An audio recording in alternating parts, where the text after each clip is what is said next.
જે રીતે છત્રી સમાજની લાગણી દુભાણીને છત્રી સમાજના આગેવાનો સાથે જે ભાજપ વ્યવહાર કરી રહી છે, જાણે આતંકવાદીઓ એવો વ્યવહાર કરી રહી છે.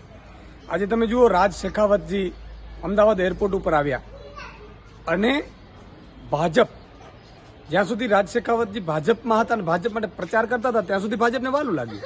પણ જ્યારે એમણે એક સમાજ માટે, છત્રી સમાજની માતા દીકરીઓ ઉપર જ્યારે ટિપ્પણી થઈ ભાજપના નેતાઓ દ્વારા અને એમણે જ્યારે એમનો વિરોધ કર્યો ત્યારે એમની સાથે આતંકવાદી જેવો વ્યવહાર કરવાની જે ભાજપની પદ્ધતિ છે ખૂબ જ નિંદનીય છે.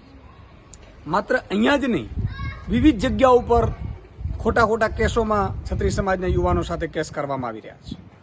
આ ક્યાંની તાનાશાહી છે?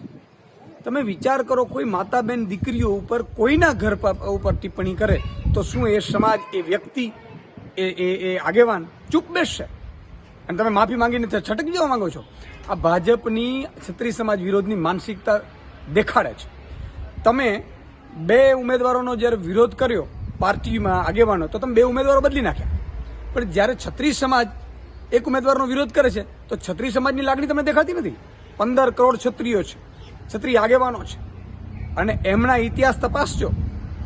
છત્રીયાણીઓ જ્યારે રાજપૂતો યુદ્ધમાં જતા હતા ને ત્યારે એવું કહેતો હતો એ માતાજીઓએ કે કા મરજે કા મારજે, પીઠનો દેખાડજે લગાડ.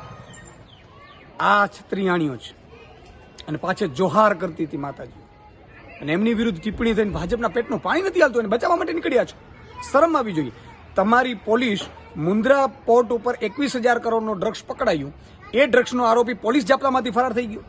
એ તો તમે રોકી નથી શક્યા, એ પકડી નથી શક્યા. એ ડ્રગ્સનો મુખ્ય આરોપી કોણ છે પકડી નથી શક્યા. અને તમે છત્રી સમાજના આગેવાનોને જે રીતે જાણે આતંકવાદીઓ એવી રીતે વ્યવહાર કરો છો, ખૂબ જ નિંદનીય છે. અને આનો બદલો તમને આ લોકસભાની ચૂંટણીમાં છત્રી સમાજની સર્વ ગુજરાતીઓ દેખાડશે. જય હિન્દ, જય ભારત.